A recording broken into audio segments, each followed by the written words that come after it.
Regardez, c'est vraiment. Là, on a le salon numéro 2 parce qu'il y a un salon numéro 1 en bas. Ouais, table à manger, cuisine américaine. En haut, t'as l'étage impérial. Chambre VIP, c'est fermé. Chambre VIP. C'est réservé pour les plus de 10. Et, Et les chambres en bas, c'est réservé pour les moins de 10. et moi, j'ai une chambre en bas. Bon, les gars, je vous présente Valentin, Valpé Coach sur les réseaux. Je pensais là vous présenter, mais c'est quoi, on présente. Et bah, ça fait depuis novembre qu'on travaille ensemble, que je travaille dans son équipe de vente. Je fais du setting, je fais du closing. Ben voilà, on va parler un peu d'entrepreneuriat, on va parler business, on va parler aussi de coaching en général. Donc vas-y, présente-toi, Vap. Valentin, 28 ans. Valpécoach sur les réseaux, comme on prénomme. Non, ouais, je fais du coaching sportif depuis 2018. En salle dans le premier temps. Ensuite, j'ai switché en ligne. Je pense que j'ai switché, je sais plus la date exacte. Je pense que c'était après Covid. Je pense que j'ai fait 2-3 ans en salle et ensuite j'ai fait de l'hybride pendant un an et ensuite en ligne. Euh, voilà. On est toujours là en 2025. Sur en 2025. Et bientôt encore plus là en 2026. Plus tard. Ouais, de relancer le game des réseaux, de relancer la conquête. Ouais, tu sais, parce que là, du coup, c'est quoi la plus grande difficulté que tu as à faire en ce moment sur ces derniers mois, dernières semaines, derniers jours? Hmm. Je pense que c'est l'équilibre. D'arriver à trouver l'équilibre, vie perso, vie pro. Rester dissocier peut-être ma vie, tu vois, dissocier mes deux personnalités. Moi, ça, faut que je fasse sur vendredi. Arriver à avoir le côté perso, peu importe, ça se passe bien, ça vient, c'est perso. Et le côté pro, c'est vrai que j'ai du mal à dissocier. Et je pense, deuxième grosse difficulté, ça va être de scaler, hein, comme tout le monde. Pourquoi plus? Parce que moi, j'ai l'impression que c'est plus la partie gestion émotionnelle, vie pro, perso. Pourquoi est-ce que tu penses que ça va être une difficulté pour scaler comme business? Pour scaler, parce que je vais faire le lien entre gestion émotionnelle et scaler, ou juste le scaler, pourquoi est-ce que c'est un problème? Non, scaler. Ouais, je pense parce que tu peux scaler. Là, je trouve que l'offre qu'on a, elle est bien, elle aide les bonnes personnes, mais dans la communication qu'on a, on ne touche pas exactement les personnes qu'on veut toucher. Et j'ai pas envie de scaler quelque chose qui... En fait, on pourrait scaler, hein. On fait juste la même chose qu'on fait, à plus grande échelle. On va avoir beaucoup de gens, on filtre un maximum. Mais j'ai pas envie de gérer des grosses équipes. C'est pas mon délire. Je suis pas là en mode... Pour moi, une équipe parfaite, c'est 3-4 personnes. Les 3-4 vraies personnes sont vraiment impliquées vraiment dans le projet. Donc j'ai pas envie d'avoir... En fait, j'ai envie qu'il y ait des gens qui rentrent dans le tunnel, mais moins des gens plus qualifiés. Je pense que c'est là-dessus que je veux m'axer. Je suis prêt à perdre de la vitesse pour avoir les bonnes personnes en face. Ok. Ok, parce que c'est vrai qu'il y a souvent deux côtés, deux teams dans l'entrepreneuriat. C'est ceux qui veulent gérer 100 personnes, 200, 2000, et ceux qui veulent avoir un petit groupe de gens à fond. Pourquoi avoir fait ce choix-là de... Parce que on connaît des gens, tu vois, dans notre entourage qui préfèrent vraiment recruter, recruter, recruter.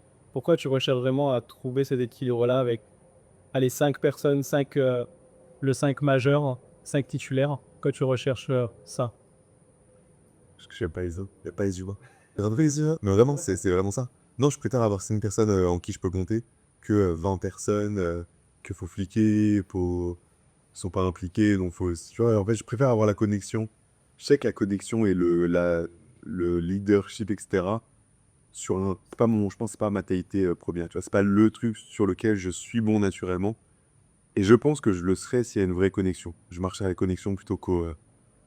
Je savais pas que c'est du faux leadership, mais tu sais, quand t'es en face d'un groupe de personnes, t'es pas toi. Et t'es la personne qui lead. Mais en vrai, c'est pas toi. C'est juste, tu te mets dans le cadre de leadership pour leader ces gens-là. Et moi, j'ai pas envie. Je préfère rester moi-même, avoir des gens qui comprennent pourquoi ils sont là. Moins de gens, du coup.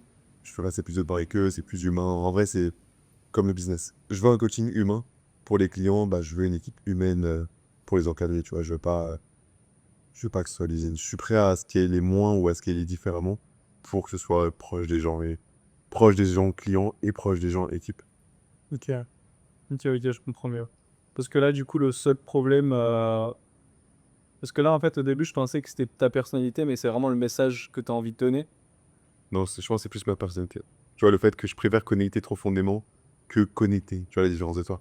Si tu préférais connecter, du coup, tu préfères avoir des grandes équipes peut-être et beaucoup de gens autour de toi parce que tu vas kiffer avoir cette position de leadership, de driver les gens et ça va être ton kiff et ta valeur ajoutée. Ouais.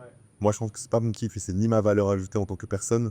Donc, je me dis, moi, ma valeur, c'est quoi? C'est la connexion profonde, le fait d'aimer comprendre les gens. C'est tout. Du coup, je vais appliquer ça. Je pense qu'une boîte, il n'y a pas de règles, leur basique. Le mieux, c'est de trouver ce qui, toi, fait que tu es un bon leader. Et je pense qu'un bon leader, c'est forcément un mec qui est là, chemise, cravate, Rolex. Je pense qu'un bon leader, c'est pas quelqu'un qui est là comme on l'imagine dans le Wood Wall Street ou j'en sais rien, tu vois. Je pense qu'un bon leader, c'est quelqu'un qui se comprend, qui sait qui il est et qui juste va partager ses valeurs. Ok. Ok, ok. Là, c'est intéressant parce qu'en vrai, si c'est pas ta personne, tu sais, tu pourrais déléguer cette tâche et genre faire ce que toi t'aimes bien faire. Tu peux, tu vois. Mais du coup, ça rentre en jeu sur lequel tu as aussi envie d'avoir ce message-là pour ton équipe, pour ton business et pour tes clients. Honnêtement, je pense que c'est possible. Je pense qu'il y a moins d'emmerde aussi à créer un business avec des gens stables qui sont là et qui restent là. Plutôt que de recruter à balle et de tous les mois avoir être sur des turnovers à former des nouvelles personnes. C'est plus rentable, je sais que t'as plus de monde, tu peux trouver plus de leads. C'est ouais, c'est cool. On a le nouveau talent, le Mbappé, peut-être du setting closing ou Ouais, bah, dans la mesure où les gens sont payés à la performance, à la commission, qui est un ou 15 closers, en vrai de vrai, ça fait juste rentrer plus de chiffre d'affaires s'il y a plus d'opportunités de vente. Mais c'est de la gestion, c'est un truc qui me parle pas. ok. Ok, ok. Donc aujourd'hui, tu es pas prêt à recruter quelqu'un qui va faire cette gestion-là. Non, pour moi, l'équipe idéale, en vrai, c'est d'avoir. Je pense que une personne motivée, impliquée dans le projet vaut 3-4 personnes que tu recrutes à la volée, qui sont à moitié impliqués, à moitié ils bossent pour 10 un peu de codeurs et ils savent plus. Tu vois, ils créent des scopes, ils créent ils fichent, le fiche tir au sol. Tu vois, c'est des noms, c'est pas forcément des humains. Tout ça, ce que je veux pour les clients, donc ils sont qui à comprendre, je pense, de l'extérieur. Tu sais, quand tous les gens qui ont peut-être regardé, genre, te connaissent, enfin, qui sont au début de leur entrepreneuriat, qui sont amenés à regarder tes contenus, tu dis au début, ah, tu vois, bah, Evaluate, si machin. Ils ont des grosses teams, grosses sets teams. Ils ont pas très haut, un CMO. Ils ont des CEO de partout. Du coup, tu te dis, putain, c'est la voie à suivre. Il faut un putain d'organigramme avec moi et ma couronne et une suite d'un milliard de. Je pense qu'il y a une désillusion quand tu fais vraiment du business et quand tu peux faire du business. Quand tu veux, tu te dis que tu veux pas des grandes choses. Quand tu fais vraiment, je pense que tu te centres sur l'essentiel. Je suis trop concentre sur l'essentiel.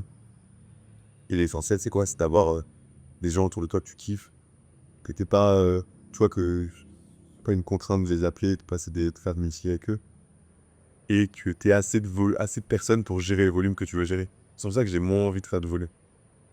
Ouais. Non, franchement, parce que ça me parle, vu que de base, je suis quelqu'un, tu sais, dans mon personnage, je suis quelqu'un, j'aime bien faire les choses en devant, je suis très ambitieux, j'ai envie d'avoir forcément une équipe et tout. Mais, mais ouais, avec toi et Romain, enfin, je vois qu'il y a une autre vision du business. Le business, c'est pas genre, allez, tu commences, tu fais 100 k par mois. Alors, il y a vraiment plusieurs étapes, des process. Et justement, en fait, toi, comment est-ce que tu as commencé l'entrepreneuriat en tant que tel? Tu es coach en sable de base. J'ai commencé pas par hasard, parce que c'était un hasard choisi, mais classique. Je coachais en salle, donc comme n'importe quel coach qu'on peut croiser en salle. Euh, Flemme de me lever à 6 heures tous les matins. En fait, du coup, je bossais quand les gens ne bossaient pas. Si c'était à la salle, ils étaient sur mon coaching, je ne bossais pas là où tout le monde bossait. Je coup, à sa tête. J'ai créé des posts sur Insta, vraiment sans attente. Ça a commencé à marcher. Je crois que avant même que j'ai des posts qui pétaient, genre j'avais rien sur Insta. J'avais suivi une formation qui disait de vendre du coaching à 1 200 euros. Là où avant, je vendais du coaching à 50 euros de l'heure. En vrai, j'étais à 60 euros de l'heure, mais vu que je vendais des packages, c'était 50 euros de l'heure. Suivi de formation, il disait ok, faut pas vendre des séances, il faut vendre une transformation. C'est pas 50 euros, c'est 1200. Et j'ai fait quoi? Je pense j'ai pris les 4-5 clients qui sont venus après à la salle, alors que j'ai eu en prospection. Et je leur ai dit ok, moi j'ai un nouveau système, c'est pas comme tous les autres coachs, ça va pas être 50 euros. Ce que je vais te proposer, c'est que on va bosser ensemble pendant 6 mois. On va avoir des séances ensemble, mais on va aussi avoir des séances où on n'est pas ensemble. Tu vas avoir des programmes, des applications que j'avais pas, j'ai tout créé à la main. J'ai créé sur Canva. J'ai fait genre c'était une application, mais c'est que des Canva. J'ai intégré les vidéos dans Canva, etc. Et j'aurais vendu, je crois, j'ai réussi, j'avais 5 entretiens, j'en ai vendu 3 sur les 5. J'ai vendu 1200 euros au lieu de vendre 50 euros de l'heure, ou avant, je vendais genre, ça faisait 200 euros par mois ou 300 euros par mois, parce qu'il faut les gens me payaient, genre, faut une séance par semaine, des fois, bref, c'était pas une moyenne de mettre à 200 euros par mois. Et du coup, j'ai réussi à vendre 3 offres à 1200, dont une en one shot. Du coup, je me suis dit, ok, il y a un nouveau monde, un nouveau truc à instaurer. Et pour ceux à qui j'ai vendu ça, il y a même des gens à qui je suis encore en contact, tu vois. Et juste, ils ont kiffé le truc. Donc c'était, en fait, et à la fois, je pensais que c'était impossible de sortir du schéma de 50 euros de l'heure. Et à la fois, quand je l'ai fait, ça a trop bien marché. Donc je me suis dit, bah, let's go. En fait, genre, c'était des alignements. J'ai fait ça, j'aurais des clients à la salle, ça a bien marché. Du coup, je me dis, putain, ça marche. Du coup, j'ai encore plus fait de vidéos. J'ai essayé de le vendre en ligne, j'ai galéré en vrai, je pense. Il y a eu bien 6-7 mois où j'avais vendu des trucs en salle, où je me dis, putain, ça marche de fou. 6-7 mois où j'ai rien vendu en ligne. Et en plus, j'avais arrêté la salle. Donc il y a vraiment une période de creux. Et après, j'ai commencé à revendre, je pense, 6 mois après, fin d'année. Je commençais à vendre un programme en ligne. Bon, après, c'était à 1200, mais je vendais à 200 par mois. Au moins, j'ai vendu en ligne. Un deuxième en ligne, un troisième en ligne, un quatrième en ligne. Ça m'a appelé mes 4 premiers témoignages, ça me paraît comme ça. C'est des témoignages que tu utilises encore aujourd'hui. Bah ouais. Bon, pareil, toi, j'ai encore des clients qui me recontactent de cette époque-là. Ouais, c'est des témoignages que j'utilise, parce que les premiers clients, c'est eux où t'as les meilleurs témoignages. Même pour toi, tu vois. Les premiers clients que tu vas avoir, ou que tu as déjà eu, que tu es en train d'accompagner, c'est là où tu as les meilleurs témoignages, parce que c'est les seuls clients où tu vas être 100% avec. T'as pas d'équipe, t'as rien. C'est vrai. T'es 100% avec eux. Moi, c'est all-in, hein. Je les appelle. S'il fallait les appeler tous les matins, je les appelle tous les matins. Et du coup, bah, ils ont une bête de jet personnalisée, enfin, une bête d'accompagnement pour avoir plus de mètres. Et je pense que tes premiers clients, c'est vraiment faut tout miser. Je sais, tu peux avoir des bêtes de transfo, bêtes de recommandations, même du bouche à oreille. Mais je pense pas compter ces heures, pas se dire, ouais, ils ont un coaching par semaine parce que je leur ai vendu un coaching. Si on va faire 10 coachings par semaine, 10 coachings, il faut qu'ils se disent, il faut que ce soit les meilleurs qui ont le meilleur transfo de tout ce que tu pourras faire ensuite. Même si ensuite tu as plus de moyens, plus d'outils, plus de coachs, plus d'équipes, il n'y a aucun autre des clients qui aura une aussi grosse proximité avec toi et du coup, donc c'est bon résultat. En vrai, les 15 pour les que j'ai accompagnés, ils ont tous eu des bêtes de résultats, hein. C'est des témoignages, je les encore, full abdos, full tracé. Alors qu'en vrai, à l'époque, j'avais moins de connaissances, moins de confiance, moins de certitude, moins d'expérience. Pourtant, ils ont eu des bien meilleurs transfos que des gars que j'ai aujourd'hui. Juste parce que j'avais full l'intention. Ce serait quoi, du coup, le conseil que tu donnerais à un jeune qui a mon âge et qui pense que le business en ligne, c'est facile, c'est simple et que tu peux faire des ventes comme ça à 5000 par coup et qui va faire tiens, le premier mois? Tu vois, je me disais, je dirais pas, faut pas se restreindre. Il y a deux choses. Souvent, soit on veut vendre très cher et ça marche pas, parce qu'on a vu des trucs sur ça. Soit des fois, on veut justement avoir des premiers clients. Je pense que la grosse erreur à ne pas faire au début, que j'ai fait, c'est de se dire, ok, il faut des premiers clients, il faut des témoignages. Je vais faire quoi? Je vais coacher les gens de mon entourage gratuitement. C'est l'erreur. Ça marche jamais. Ah ouais? Tu peux pas avoir d'entourage. Tu vois, je sais pas, avec ton meilleur pote, il t'a vu.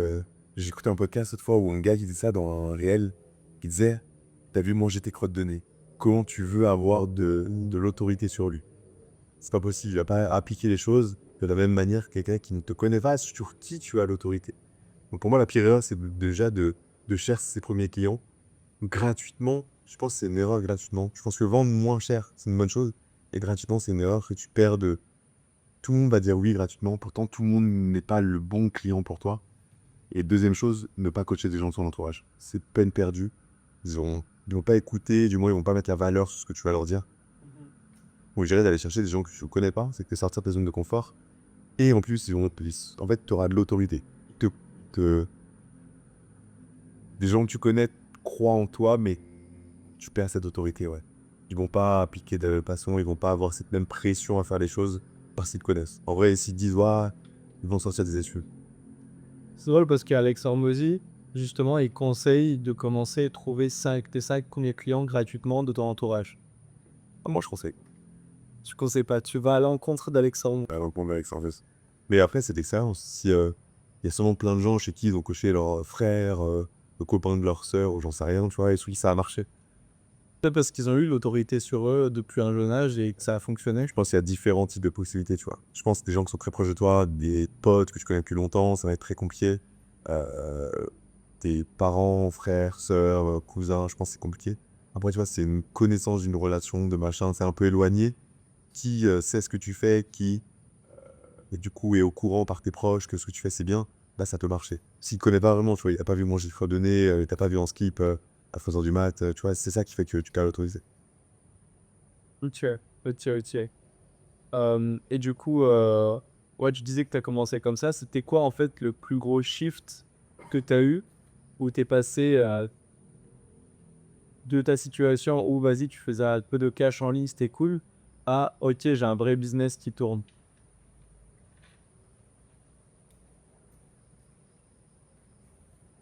En messe, quand j'ai pris à 7h, je fais la pub pour ton innovation. Non, mais c'est vrai, dis-le, c'est en vrai, vrai. Non, c'est en vrai, c'est vrai. C'est quand j'ai pris un stage, parce que tout seul, dans Wester, bah, c'était Lucas, du coup. S. Lucas S. Lucas S. Parce qu'il est plein de Lucas, donc j'arrête de prendre des Lucas, là, aujourd'hui, et ça va, c'est chiant. Est-ce qu'on a eu un Lucas en période de recrutement? Non, je crois pas, là, non, on n'a pas eu de ça. Ouais, c'est un signe.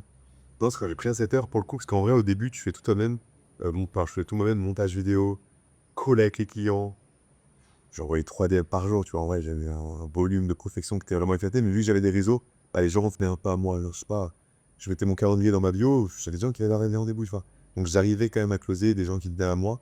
Et je pense des gens que moi, j'allais chercher, c'était genre 10%, alors qu'il y avait plein de gens qui attendaient que j'allais les chercher, tu vois. Et du coup, là, je pense que je stagne. Vraiment, j'attendais que les gens viennent à moi, je t'arrivais à faire, parce que j'avais des réseaux qui étaient en plein boom, j'arrivais à me faire, je pense, entre 2 et 5 000 euros.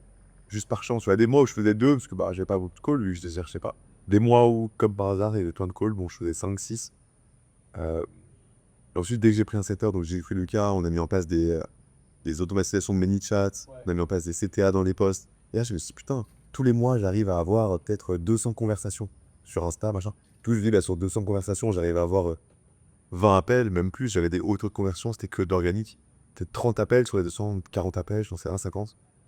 Bah, je commence à avoir une sorte de prédictibilité, de me dire, ok, putain, je gagne plus, j'arrive à faire 7, 8, 9, 10 000 euros. Et en plus, bah, c'est plus récurrent parce que je sais que tous les mois, je vais faire le même nombre de posts, avec le même nombre de CTA.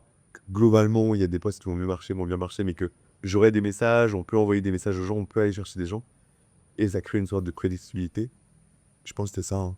Genre, c'était là le plus gros tremplin, c'était pas de passer de 10 à 30 000, le plus gros tremplin. Le plus gros tremplin, c'était passer de 2, 3 000 à 10 000. Je pense que c'est le tremplin le plus dur.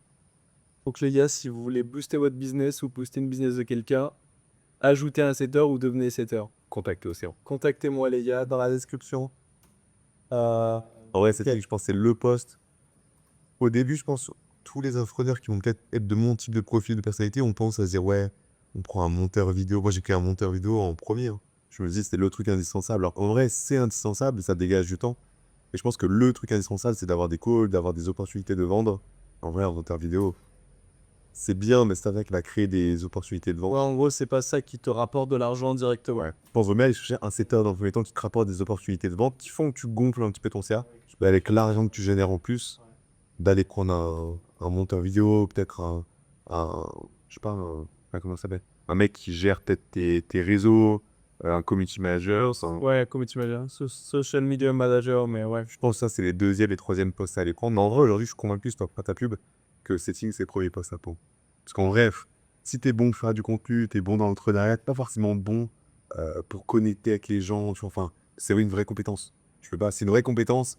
Et il faut aussi avoir la personnalité qui match avec le CC. Ok. Moi, je sais que je suis très mauvais. Je suis très bon pour connecter en profondeur, pour comprendre les gens profondément et les analyser, etc. Mais sur un truc court, instant, où tu vas directement chercher la personne, c'est pas là où je suis bon. J'ai du mal à connecter instantanément, à avoir les bons mots, le bon truc naturel. Je suis pas très naturel dans ceci. Du coup, ce qui fait que je suis pas très bon. Donc, je pense que c'est la première truc à déléguer. Si t'es dans mon type de profil. Ok. Non, c'est intéressant ce que tu dis. C'est intéressant pour la vidéo, mais c'est intéressant aussi Je pense que c'est vrai. En vrai, je pense que. parce que c'est pas très scripté, donc c'est. Ah, c'est trité, les gars. Désolé, je vous l'ai pas dit. On a tout vu avant. Je vais dire, le setting, c'est trop bien. Oceans, setting, c'est. Make calls great again. Non, non. Non, je pense vraiment. Après, je pense que justement, ouais, je pense premier poste à déléguer setting. Dernier poste à déléguer closing. Ah ouais? Ouais, je pense. Parce que le closing, tu penses que Justement, c'est quoi? C'est une question intéressante, j'y vais avancer. Je pense que 2 questions. Déjà, est-ce que tu penses qu'un infopreneur ou un entrepreneur doit déléguer ce poste dès le début? Et s'il doit le déléguer, pourquoi? Et s'il doit pas le déléguer, pourquoi? Bah, si t'arrives pas à closer toi-même, c'est pas un closer qui va closer à ta place. Parce que si t'arrives pas à closer toi-même, c'est que t'as pas assez bien compris à qui tu parlais, c'est que t'as pas assez bien compris les processus de vente, comment faire basket dans l'action. Donc même si tu prends un closer, en fait, c'est ce que m'avait dit, ce qu'on m'a conseillé moi. En gros, on m'a dit, ok, si t'arrives pas à closer, t'as pas un gros CA, tu te dis, putain, moi je suis mauvais en vente, je vais prendre un closer qui est censé être bon en vente. Et les closers qui sont bons en vente, ils sont déjà dans des grosses sales teams où ils génèrent, ils se font 5, 10, 15, 20, 30 000 par mois parce qu'ils arrivent à générer 100 000, 200 000, 300 000 de CA pour la boîte. Du coup, tu vas prendre un closer débutant qui, en vrai, c'est pas bien vendre. Un peu mieux, quoi. Il sait mieux vendre à 20% que toi. Mais tu n'auras pas les clés pour le driver, pour le former. Du coup, tu vas faire encore moins de ventes parce que même si t'es nul en vente, bah, c'est toi que les gens voient sur les contenus. Donc, même si t'es vraiment nul en vente, il y a des gens qui vont signer juste parce que t'es authentique, t'es toi-même dans les calls, même si tu sais vraiment pas vendre. Ce qu'un closer n'aura pas. Il ne sera pas toi, donc... et surtout, tu ne seras pas encadré, tu ne sauras pas s'il fait bien, s'il fait mal, tu ne sauras pas quoi lui dire pour encadrer le truc. Pour moi, je pense, faut prendre un closer quand ta vente se passe bien. Pour justement pouvoir le driver sur comment gérer les ventes, qu'est-ce qui est important, comment gérer la veille, comment passer les gens en action, qui sont les gens de ta cible, qui puissent te les comprendre aussi. Je pense que c'est là, j'avais pas là-dessus. C'est une des questions que j'ai oublié. Non, non, c'était tu répondu aux 2. Quand tu répondu si oui ou non il fallait un clause délégué ou et pourquoi il faut pas le faire. Je pense pas. Je pense que ça dépend. Si tu vends des offres pas chères, je pense que ouais, peut-être qu'il faut des closers pour faire du volume. Si tu vends des offres entre 1000 C'est et pas cher, hein. moins de 1000 euros. Ouais. Si tu vends des offres entre 1000 et 5000, même plus, je pense que tu peux closer tout seul jusqu'à 30, 40, 50 000 de CA sans contrôler. Et une fois que tu es à 50 000 de CA, ça veut dire que tu es bon en vente. Ah ouais, là, prendre un, deux francs closers pour te soutenir, je pense que c'est une bonne chose. Mais on sous-estime, hein. Je pense que si tous les gens qui voient ça sont au début d'entrepreneuriat, genre, Tu parles de la vidéo? je parle pour la vidéo, ouais. Ouais. On se dit, ouais, 50 000 euros par mois. On voit plein de gens sur les réseaux faire 100 000, 200 000, 500 000. Je ne sais rien, 50 000, mais 50 000, ça demande de l'expérience, des process, des équipes. Même si c'est des petites équipes, ça demande des équipes. Donc, il faut du management, faut un bon onboarding, il faut des bons résultats. Enfin, ça demande énormément de choses pour réussir à faire un business à juste, entre guillemets, 50 000 par mois. C'est drôle parce que justement là l'audience, c'est des gens ils sont un peu comme moi, c'est des fous et ils ont envie de faire les choses rapidement, c'est des profils rouges, peut-être des profils bleus certains. Les profils rouges c'est des gens voilà, ils passent à l'action tout ça, les profils bleus ils sont plus réfléchis. Valentin c'est quelqu'un, il est très réfléchi, il est maltin, il a 28 Bleu, moi. pour ça t'as 28 ans, enfin t'es aussi mature, tu prends le temps d'analyser les choses. Et c'est drôle parce que là, tu es en train de dire le contraire de. Tu es en train de casser les croyances de tous les gens qui regardent la vidéo parce que tout le monde pense là, la majorité, qu'ils vont faire de l'argent rapidement, ils vont dépasser. Ah, mais je vais y arriver aux 10, 20, 30, et moi le premier, tu vois, que je vais faire 100K le mois prochain. Tu vois, vraiment, on est dans un truc où on est matrixé. Donc, non, c'est drôle que tu dis ça. C'est-à-dire qu'en fait, pour faire un bon business, il faut prendre le temps de bien consolider les fondations. Et c'est pour ça, en fait, tu dis que. Parce que tu vois, là, même moi, mon instinct, c'est allez, on délègue. Tu sais, on délègue. On n'a pas envie de le faire, on délègue, on se concentre sur recruter et faire en sorte de donner la vision, l'idée. Mais c'est vrai que, en fait, si tu veux bien faire les choses, ça va prendre du temps. C'est pas un truc qui se construit comme ça. Et on a envie que ça se construise comme ça, tu vois. Le truc avec la délégation, c'est que je sais que toi, tu vas déléguer tout et dans toi, je vois. Le problème, c'est qu'il n'y a personne qui est, en vrai, même si c'est ton meilleur pote, même si c'est ton bro, le sang de la veine, personne n'est aussi impliqué que toi dans ton business. Parce que les gens, un mec qui bosse contre toi, il va payer à la commission, un petit fixe, tu vois. Ouais. Personne ne sera aussi impliqué que toi, personne, surtout au début, tu vois, quand ça marche pas. Mais que toi qui y crois vraiment, tu vois. Donc, il n'y a personne qui va. Pour moi, déléguer au début, c'est une erreur. Faut savoir tout faire. Pour moi, faut ça. Il y a des gens qui, sûrement plein d'exemples, qui ont une seule compétence, qui ont délégué tout le reste et qui ça fonctionne extrêmement bien. Mais je pense qu'au début, il faut vraiment savoir tout faire. Pourquoi tu penses que ça a fonctionné pour eux? Je sais pas. Je vois, t'es excellent dans une compétence, tu vois, c'est possible. Je pense vraiment que pour quelqu'un qui débute, faut un peu toucher à tout. Faut faire Faire des réels, créer du contenu, voir comment ça fonctionne, comment les algorithmes, tu perds un temps fou et tu gagnes pas d'argent. Après ça. Euh, Faire des appels avec des gens, même tu profession à froid, juste pour voir comment c'est de se faire accrocher au nez, de parler avec quelqu'un que tu connais pas, d'essayer de vendre quelque chose. Juste. Donc je suis à tout. Ensuite, tu as le pôle aussi marketing, communication, comment créer une offre, quel avatar parler. Enfin, tu vois, je pense qu'il faut toucher à tout. Et une fois que tu as touché à tout, que ça marchote, tu vois, ça marche un petit peu, là, tu as fait un peu de cash, là, tu peux t'aider un peu, puisque bah, déjà, tu as de l'argent, tu as un peu d'argent. Et en plus, tu sais, genre, je sais pas, même la compta, si tu jamais ouvert un livre de recettes, même en entreprise, si tu gères pas ta compta, tu sais pas tout l'argent part. Pas déléguer la compta à quelqu'un, tu comprends rien, il va pas n'importe quoi pour toi, il va pas être impliqué, ton argent va être mal géré, tu vas pas savoir pourquoi. Tu vas pas avoir de trésor, enfin. Pour moi, faut tout gérer dès le début. Et une fois que tu gères, tu as compris les fondements du truc. La compta, c'est un truc, je pense que tous ceux qui débutent sont rien à faire de la gestion financière. Ils disent oui, on fait de l'argent, on verra après. Mais non. Pour faire de l'argent intelligemment, il faut avoir une bonne gestion financière, encore plus quand t'as pas d'argent. Quand t'as de l'argent, je sais pas, tu gères 10 000, le pire, il y a 1000, 2000 que tu crames dans n'importe quoi, que tu fais pas attention. Pas trop grave, il t'en reste un peu. Quand tu génères 1000, 2000, tes 1000, 2, 3 premiers de 1000 euros par mois, faut que chaque euro soit réinvesti intelligent. Tu vas, tu dépenses. Franchement, je pense au début, je pense que tous ceux qui restent bloqués à 1000, 2000 euros, c'est qu'ils mettent leur argent dans n'importe quoi. Justement, ils vont, au lieu d'investir leur argent dans l'équipe, en prendre de settings, prendre des trucs qui vont les aider à faire plus, pour mettre de l'argent dans, je sais pas, un décor pour leur YouTube, un truc genre inutile au début. Donc, je pense bien investir son argent sur des leviers qui te rapportent de l'argent, c'est une bonne chose. Moi, j'ai fait d'abord, hein, c'est vrai. Je t'avais dit. Tu m'as dit, tu fais quoi avec les premiers euros que j'ai fait? Je t'ai dit, j'ai acheté une caméra. En vrai, je pense que c'était un mauvais move, hein. Si à cette époque-là, j'avais investi dans des équipes ou des trucs qui m'aidaient à rapporter plus d'argent, je serais allé beaucoup plus vite. Mais j'ai investi dans une caméra, faire des belles vidéos. Du coup, je passais 1 an à faire des belles vidéos, mais mon chiffre d'affaires, il a stagné. C'est très bien, je fais des belles vidéos et je kiffe faire des belles vidéos. C'était pas le levier du moment. J'aurais dû peut-être me focus sur la vente. Et ensuite, je serais peut-être plus vite à 20, 30, 40 000 euros peut-être par mois. Et là, j'aurais pu me dire, ah, vas-y, je prends le temps, je fais des belles vidéos maintenant. Je pense que j'ai fait un peu les trucs à l'inverse. Mais c'est lié à ma personnalité. De vouloir faire les choses bien, d'être perfectionniste, de vouloir faire peut-être de préférer que les choses soient bien faites que qu'elles soient faites intelligemment. Surtout ça, là, voulu dire tes vidéos étaient moins bien. C'est un jugement, tu vois. Quand t'es perfectionniste, tu penses qu'il faut que tout soit parfait, donc ça marche. Ok. C'est intéressant. Et du coup, en termes de dépenses, est-ce que tu penses que pour un débutant, justement, il devrait faire des ads ou pas?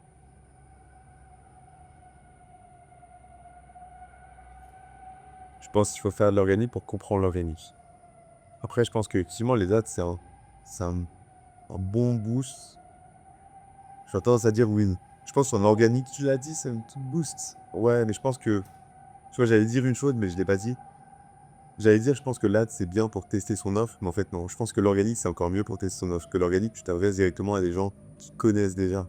Ça permet de tester ton offre, de savoir si elle est viable, si elle se vend au prix que tu veux la vendre, si elle apporte tes bons résultats. Je pense qu'il vaut mieux tester son offre sur de l'organique, pas de frais, ou que tu démarres, t'as pas d'argent. T'as vendu 1, 2, 3 accompagnements, ça a fonctionné, ils ont des résultats. Là, pourquoi pas, t'es sûr que ça marche. En gros, t'as testé l'offre, elle marche, elle correspond au marché, elle est en bon prix. Pourquoi pas mettre de l'AS, parce que bah, tu sais que ton offre, elle est intéressante. Si tu mets de l'AS dès le début, tu sais pas si ton offre est bien, tu sais pas si la cible que tu touches va répondre, enfin, si le marché va répondre à ce que tu proposes. Tu mets, c'est un peu comme jeter de l'argent par les fenêtres sans savoir, tu vois, si c'est intéressant ou pas. Tiens. Mais quand on est pressé, on veut mettre de l'AS. Et quand on est rouge, on est pressé. Enfin. Franchement, c'est pas une bonne chose. Faut savoir traiter, enfin, tu vois, les gens de l'AS sont froids, quand ils sont c'est pas des gens qui te connaissent. Faut savoir les traiter pour leur expliquer ton offre, leur partager ce que tu fais. Quand tu vois, faut avoir certaines compétences pour réussir avec toi. Là où c'est plus facile avec l'organique. Ouais, bien sûr. Non, c'est intéressant. C'est intéressant ce que tu dis. Et du coup, j'ai une autre question qui est intéressante. Est-ce que tu as déjà investi sur toi? Même si je connais la réponse. Savoir combien investir sur moi. Ah, mais est-ce que tu as déjà investi sur toi déjà? Bah, en principe, le book, là. Pas la Yomi Denzel. Est-ce que tu as déjà investi sur toi, Valé? What? Je pense que j'investis sur moi. en vrai, quand je me suis lancé, avant même, quand je me suis lancé en ligne, je voulais faire un truc en ligne. Quand je dis que j'ai vendu la formation, enfin, j'ai pris une formation qui m'a dit qu'elle allait vendre, Ah ouais. il avait eu 200 €. Bah, j'ai payé. C'était qui ça? C'était Mathias Neza. Mathias Neda? T'avais pris la formation à Mathias Bon, Bah, je l'avais payé genre 1 500 €. Mais tu vois, quand t'as pas d'argent, 1 500 €, c'est lourd, tu vois, ça pèse sur le truc, quoi. C'est un vrai investissement. Et je l'avais pris à l'époque, je faisais zéro. Je faisais de l'argent parce que je coachais des gens en salle, mais je faisais zéro argent en ligne. Donc, non, bah, ça m'a débloqué pas mal de croyances sur le fait que c'est possible. Moi, j'ai pris une formation, la première formation que j'ai pris était à 1000, ensuite j'ai pris une formation à... Après, j'ai acheté une formation pour du coaching, enfin, genre par exemple pour du sport, pour me perfectionner sur mon expertise, qui est le coaching sportif. C'était une formation sur le bodybuilding, l'accompagnement, la nutrition. Je crois que je l'ai payé 2 000 €, 2 500 €. Donc là, à nouveau, gros investissement, juste pour le coup, là, c'est juste pour mes compétences. Parce que je pense que c'est primordial. Bon, on oublie, hein, on veut vendre des trucs, mais avant de vendre n'importe quoi, il faut être excellent dans son domaine. Il faut être meilleur que 90% des autres gens qui font l'humain. Bah, je ne ferai pas. Moi, je vous dis, je suis coach, je suis comme tous les autres coachs. J'ai juste de l'expérience, de mon expérience. Bon, j'ai mis 2000 bases dans la formation, je l'ai suivi de A à Z, j'ai poncé tous les modules, je me suis fait 3 classeurs comme ça. alors fais un chat de module, toi. Ouais, mais j'ai kiffé parce que dans l'instant, je voulais être excellent. Je connais tout sur la nutrition, quoi. J'ai des grosses bases sur la nutrition, que ce soit tout type d'objectifs, même des mecs qui veulent faire des compètes, je sais faire une recherche de CV, enfin, je sais tout faire. Pareil sur l'entraînement, j'ai revu. En vrai, c'est vrai, hein, je suis quelqu'un qui a pas, tu vois, je suis pas un profil rouge à vouloir me mettre en avant et dire que je suis bon. Bon, si je le dis, c'est que je suis convaincu à 100% que j'ai d'excellentes compétences sur la nutrition. Pareil sur l'entraînement, pareil sur tout ce qui est complément alimentaire. Vraiment, je me suis renseigné sur tout. Et une fois que j'étais vraiment bon et sûr d'être vraiment bon et de pouvoir transformer des gens, j'ai payé une formation business en ligne pour les coachs à 8000, je crois que c'était 8 900 €, un truc comme ça. C'est le moment de dire. À l'époque, il s'appelait Michel Baudin, un mec qui formait les coachs sportifs. J'avais suivi des webinaires de lui, j'avais plus une semaine de genre un challenge 5 jours. Ouais, bootcamp. Gratuit. Comme ça. Ouais. Et j'ai pris son offre. Donc c'était là beaucoup vraiment gros coup de stress. Je fais 9 000 € à l'époque, bah, c'est tout mon... J'ai tout mis all-in. J'avais même pas les 9 000, mais je savais que j'avais des trucs qui récurrents qui allaient tomber et que ça allait rocket. Je pense que j'ai suivi la formation pendant un an. Ça m'a fait passer à 5 6 7 000 €. En vrai, ça m'a aidé fil.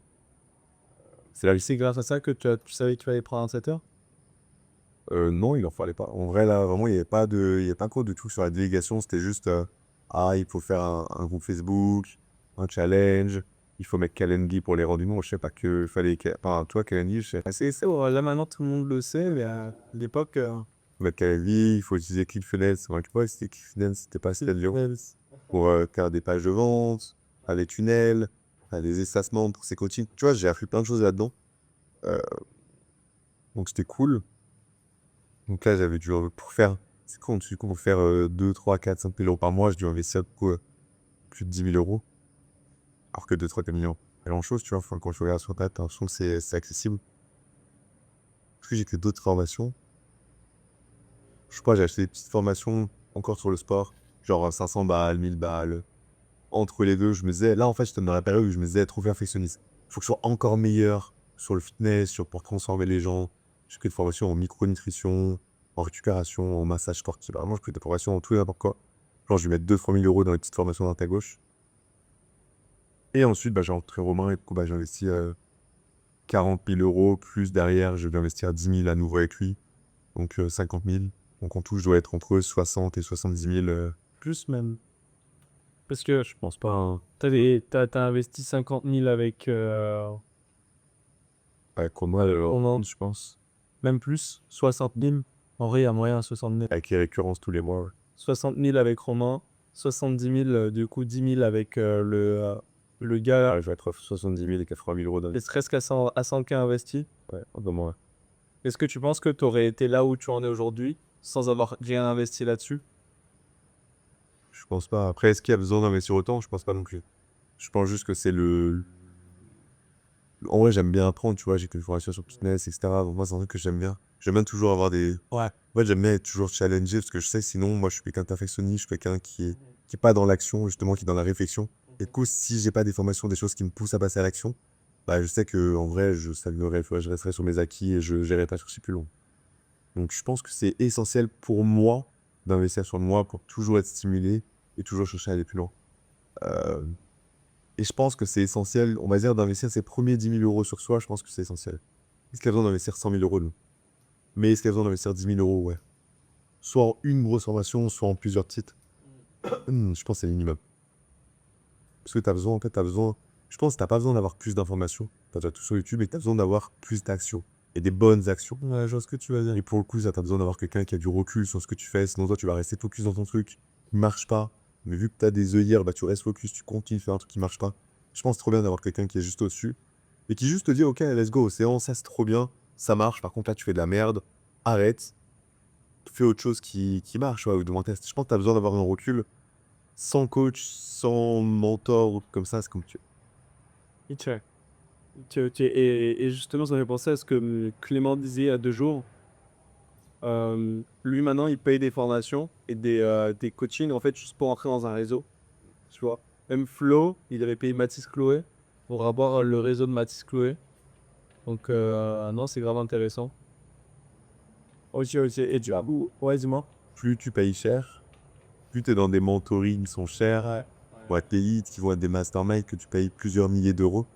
En fait, si tu payes une formation à 100 balles, tu vas être entouré de gens qui sont prêts à investir 100 balles.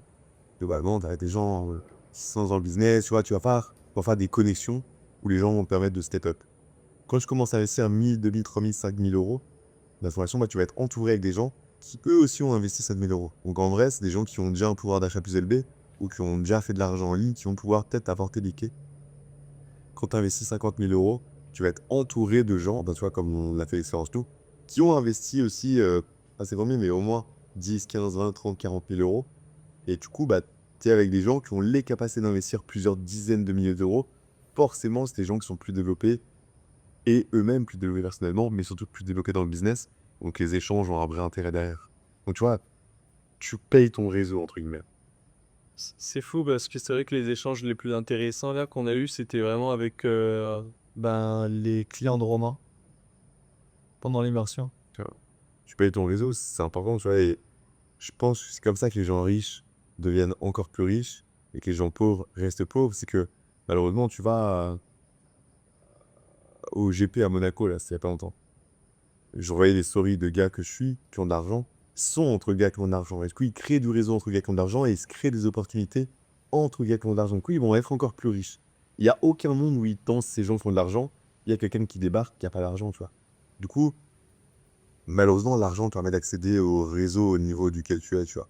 T'as pas d'argent, tu vas être entouré de gens gros, bah, faut que tu t'en sortes un peu mieux pour rentrer dans des mondes où tu vas être entouré de gens qui sont plus successful. En vrai, je pense, tu vois, les mecs comme Van Gogh, etc., qui commencent à vraiment avoir de l'argent, il va à un event ah, mais je crois qu'il était au GP à Monaco. Il est entouré de plein de gens qui ont des fonds d'investissement, qui ont des machins, qui veulent investir d'avant en limo. Il a plus besoin de déjà devenir encore plus riche parce que lui va faire des deals. Les gens à qui il va parler, qui sont déjà riches, vont faire des deals avec lui. Lui, c'est le meilleur dans son domaine. Donc les gens vont faire des excellents deals, des excellents placements. Ils vont devenir encore plus riches. Et je pense que le réseau, c'est plus important, mais ouais, c'est style. Je pense qu'il n'y a pas d'autre solution. Tu peux pas t'incruster dans une soirée. Tu peux, si t'as de la certitude. Ouais, mais tu n'auras rien à apporter aux gens. Tu n'auras rien à apporter aux gens, bah les gens vont rien t'apporter en retour. C'est un échange. Quand l'échange n'est pas intéressant, tu barres. Enfin, tu perds pas de temps. Carrément, carrément, carrément. Et du coup, ce serait quoi les prochaines étapes là pour Vald Coaching? En vrai, les prochaines étapes, Non, c'est peut-être vrai. pas, avant de répondre à cette question, parce que c'est vrai qu'il y a, savoir un peu, au niveau de CA, c'est quoi le max que tu as fait à l'heure actuelle? Ouais, je suis pas fan de parler de max, ça veut tout dire. Je regarde les gros mois. Mais globalement, le max que j'ai fait, je pense, en encaissé, c'est vrai que je regarde pas le facturé. Euh, enfin, du coup, c'est true, true business. True Vrai business, authentique. Parce qu'en gros, facturer, c'est tu peux facturer par exemple des clients à 2000 euros, ils t'ont payé que 1000 du coup sur les 2000, du coup tu vas compter comme si tu avais gagné 2000. Mais c'est pas vrai parce que du coup c'est que des factures. Donc en encaissé, le meilleur mois que j'ai fait c'est 30 000, un peu plus de 30 000. Mais l'objectif pour moi c'est pas de faire des max, c'est plus de stabiliser. Me dire ok, je fais tous les mois entre 20 et 30 000. Et ensuite, t'as fait 40 000, me dire ok, je fais tous les mois entre 30 et 40 000. Mais pas de me dire ah, je fais 50 000 et le mois d'après, je fais 10 000. Parce que bah, du coup, ça m'a épuisé. J'ai peut-être des trucs qui sont hors de ce que je pourrais faire d'habitude. Après, c'est l'âge, tu vois, c'est ta maturité. Mais je préfère stabiliser quelque chose que de faire des max juste pour les réseaux. Bah, je fais 50 000. Ouais, ça. J'ai fait 50 000 une fois, t'as mis 40 000 en ads. Et en vrai, tu le reprends pas deux fois, tu vois. Ouais, pourquoi pas? En fait, tu peux booster ton chiffre d'affaires en mettant beaucoup d'ads, en ayant beaucoup de frais. En fait, on voit pas les frais aussi derrière ça, le problème. Le CA, ça veut tout rien dire. En vrai, si j'avais mis 4 fois plus d'ads, j'aurais eu sûrement 2 fois plus de résultats. J'aurais pas eu 4 fois plus de résultats. Mais pas de marge. Ouais, je vois. Mais du coup, par exemple, si tu prends le cas des 30K que tu avais fait sur ton meilleur mois, c'était en... Je me rappelle, c'était en janvier, février, un truc comme ça. Oh, c'était un mois d'affaires. Ça doit être mars. C'était un des mois. Ouais. Ah ouais. Ouais, là, c'est le mois où à la fin du mois, j'ai causé pas mal de gars. Tu sais, j'ai eu une semaine où j'ai causé Ok. 4-5 gars. Ah oui, parce que tu avais aussi fait un mois 30K en janvier. Ouais, c'est un peu moins. Moi. Ça devait être un petit peu en dessous des 30. Ok. Et en contracté, ça donne quoi? C'est genre, ça peut aller à 50, non, 60? Ouais, j'ai pas regardé le total. C'est important. Ouais, c'est sûr, quand tu fais 30 000, tous tes clients ne te payent pas une fois. Donc, je pense que c'est la moitié des clients de ton décurrence. Je pense que ça doit agiter, pas x2, mais presque. Peut-être si fois 1000, il y a 20 000 qui sont pas encore. Ouais, c'est 50K Comme ça. Ok. Ok. Et du coup, ouais, bah, c'est quoi la suite, Valcochi? Ouais, la suite, c'est pas dans le CA. Je sais que je vais faire plus de CA, mais je sais que le CA qui va arriver, je sais que je vais faire 50 000, 100 000 par mois, mais ça va être la conséquence des actions. Et du coup, moi, je vise des actions. Là, c'est là où je me dis, j'étais pas la même mentalité. Je sais que pour faire 100 000 par mois, il faut que je touche des gens qui sont prêts à payer pour les services que je délivre. En vrai, je sais que j'ai des parties de fou, je sais que je peux inventer des transferts de fou. Juste, il faut que je trouve les bonnes personnes qui voient la valeur. Du coup, je me dis, le travail, il n'est pas d'en faire plus d'argent, il est d'en trouver les bonnes personnes, avoir encore plus de résultats, avoir encore une offre qui est meilleure. Et je sais qu'en ayant tout ça, euh, bah, ça va. Forcément, ça va parler à des gens qui seront déjà plus amis qu'on pense qu'on fait, auront plus d'intérêt dans ce qu'on fait, achèteront plus cher aussi. Et du coup, forcément, ça fera plus de CHN. Ouais, mais social état, c'est juste de, je pense, trouver le parfait alignement entre qui je veux aider et qui je ne veux plus aider. Et juste de focus à fond. C'est compliqué. Tu vois, j'ai pas une seule étape. Je pense qu'il y a plein de petites étapes qui vont s'imbriquer, qui vont faire que ça va plus marcher. Ou du moins, ça va plus se faire. Ouais, bien sûr. Totalement. Euh, ok, ouais, c'est intéressant. Là, t'as résumé en fait ton profil et ce que tu recherches. Donc, vraiment se baser sur les actions atteignables plutôt que des résultats qu'on ne maîtrise pas. Ouais, si tu dis, je veux faire 100 000 euros, c'est trop bien. Comment on va faire 5 000 euros? Ouais, moi, je suis le faire. Mais le but, c'est d'avoir un vrai plan. Enfin, c'est bien de viser du CA parce que c'est un bon indicateur. Plus de CA, c'est que peut-être plus de personnes, si t'as plus d'impact, et c'est forcément que c'est intéressant. Mais viser du CA, je pense, c'est fou. C'est comme je te dis, putain, j'aurais bien aller en Indonésie, mais j'ai pas regardé les vols, je sais pas où sont les escales, j'ai aucune idée de combien, On en a des mec. j'ai aucune idée de combien il est d'heures de vol, mais là, c'est Indonésie, c'est mon rêve. Là, du coup, ça reste un rêve. Alors je te dis, ok. Alors je sais pas si j'ai les moyens d'aller en Indonésie, je sais pas si je peux aller en Indonésie, mais je vais déjà regarder comment ça se passe, je vais déjà regarder combien il y a d'heures de vol, quelles sont les escales, quel est le meilleur trajet par rapport à mon Quel est trajet. le plus cher? Ouais. Ouais, enfin tu vois. Du coup, peut-être c'est mieux de se dire, ok, je vais. C'est un mauvais exemple d'Indonésie, mais je vais peut-être regarder, faire une étude de marché, quel mois c'est le mieux d'aller en Indonésie. Là, c'est le pire cas. Je sais pas, c'est pas trop corrélé avec le business, tu vois, mais je pense que c'est mieux de comprendre comment fonctionnent les choses pour un objectif que de vouloir l'objectif sans. Pour moi, quand tu dis que tu veux faire 100 000 euros par mois et que tu parles que d'argent et que t'as pas de plan d'action vraiment, c'est juste de. Je fais simplement des podcasts, je fais un peu de la branlette mentale. En fait, tu stimules la dopamine juste en prononçant le mot 100 000 euros. Ça, dans ton cerveau, ça stimule la. Tu sais, je sens bien, c'est trop cool, je vais faire 100 000 euros, ça te donne de l'énergie. Mais c'est de la fausse dopamine. C'est genre, c'est comme du coup, ton cerveau, il analyse comme si un peu t'avais déjà fait les 100 000 euros, alors que t'as rien fait dans ta vie. Et que. Pas encore dans ta chambre. Ouais, et que c'est de la fausse. En train de mater les podcasts en question. Ouais, je te dis, je m'en fous, c'est à 100 000 euros. Par contre, je sais que j'ai la meilleure offre possible, que je sois le meilleur humain en face des bonnes personnes à qui tu veux parler. Mon service est baisé, ça va transformer la vie des gens. C'est sûr, tu vas faire plus 100 000, non, peut-être pas, mais plus que ce que tu veux leur dire. Donc c'est compliqué. Mais je pense que l'argent, c'est un. Je pense qu'on. Tu te détaches de l'argent quand tu investis sur toi. Ouais, finalement, en fait, le but, c'est d'avoir des compétences. C'est en fait de se focus sur les compétences. Est-ce que tu peux encore améliorer? Enfin, tu sais que tu peux prendre tant d'appels, après ça, tu vas transformer en temps de rendez-vous. Si ça close ou pas, en fait, c'est la loi des nombres. C'est ce qu'il expliquait un peu Romain la dernière fois. En fait, faire du volume et toujours essayer de mieux faire. Et l'objectif n'est pas de faire 100K ou 10K pour certains, mais déjà essayer de faire, en fait, prendre chaque appel de vente comme j'ai envie de m'améliorer. Je sais que ça va apporter du résultat, je vais m'introspecter, je vais essayer de faire mieux. Je pense qu'il y a beaucoup de gens, peut-être qui regardent ça, si jamais ça sort un jour sur une plateforme. Inch'Allah. Inch'Allah. Tu sais, qui cherchent des business comme toi, tu vois. En fait, je pense qu'il faut une compétence, il faut maxer un truc. Ça peut être tes connaissances en nutrition, ça peut être tes connaissances en finance, en crypto, tes connaissances en création de sites, en chat GPT, en vente. Bien sûr, la vente, c'est un truc qui... La vente, c'est pour tous les business. Ouais, c'est un truc qui existe, existera, peu importe, IA, pas IA. Les gens vont toujours connecter avec des humains pour acheter quelque chose. Peut-être pas les robots. Pas les robots, mais jusqu'à maintenant, ces robots n'ont pas de pouvoir d'achat. Donc je pense que ouais, le but, c'est qu'on se pose sur une compétence, d'être vraiment bon.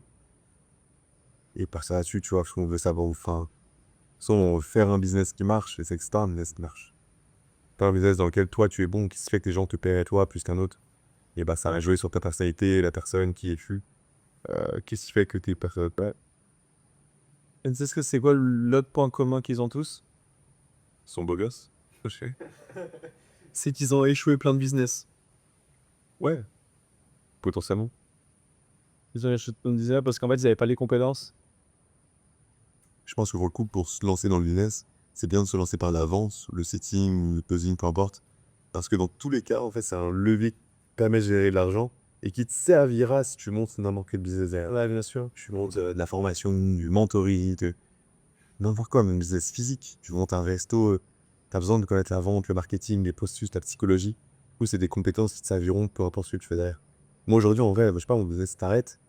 Vas-y, je sais vendre, je peux bosser dans n'importe quel poste commercial, de n'importe quelle boîte. J'aurai des skills que même des commerciaux qui sont déjà en place n'auront pas. Parce que bah, j'ai vendu des centaines de milliers, ouais, je pense centaines de milliers d'euros par jour d'offres. J'ai parlé à des dizaines de milliers d'appels. Ça a généré plus de. Pas, je sais pas, t'as généré combien dans ta carrière? En vrai, j'en sais. Genre 500 000? Je sais pas, je pense pas. Peut-être ça m'arrive, j'ai aucune notion des nombres. Ouais. Ah, parce que je connais un peu les routes que tu fais. Je sais que ça fait des. Même si, vas-y, on part du pire principe où t'as commencé à 2-5K, vas-y, 5-10K. En vrai, c'est large faisable que t'es. Sachant que, genre, tu me disais, genre, enfin, Mec, dans l'ego, je calculerais, je reprendrais tous mes mois depuis le début, mais en vrai, c'est intéressant. non, c'est pas intéressant, mais crois en arriver là, je crois. Parce que, en vrai, est-ce que tu trouves que t'es dépendante du business? Ouais, quand même. Ça. C'est une fausse. C'est une prison dorée. De toute façon. C'est ok, je préfère être dans une prison dorée que j'ai choisie que d'être dans une prison que j'ai pas choisie qui est pas dorée. Ouais. Et est-ce que tu penses que quelqu'un qui a des compétences dans la vente comme le setting ou le closing n'est pas dans une prison? En fait, il y a des phases de business. Je pense que tu es dans une prison, dans le business, tant que tu es en phase de développement. Parce que tu es obligé d'apprendre, de te casser les dents une fois, 10 fois, 15 fois avant. Donc je pense que tant que tu es en phase de développement de croissance, tu es dans une prison dorée, parce que tu vas charbonner plus que tout le monde. Et ensuite, je pense que quand tu veux stabiliser, t'es posé, tu veux en place des équipes, ah, bon, tranquille, t'es dans une prison avec les barreaux plus lâches, plus ouverts. Je peux pas assez haute. Il y a une piscine. Il y a une piscine. Plus bon. Bah écoutez les gars, si, après si vous voulez vraiment aller plus loin et vraiment plus parler de vente, de setting, de closing, du set and close, on peut en discuter en description. Et franchement, en vrai, si vous avez plus un profil rouge, un profil bleu, et je vais être honnête, hein, je dirais vraiment si c'est fait pour vous ou pas. Parce que sinon, après, c'est sur les entrepreneurs que ça va jouer. Parce que ouais, le but, c'est aussi de placer en entreprise des settings, des setters, pardon. Puis voilà. T'as envie de dire un nom pour la fin? Bonne nuit. Bonne nuit. Je vous inviterai dans la chambre présidentielle quand on sera. Et sinon, bah, mets pas trop de cigares parce que c'est que pour les plus de 10.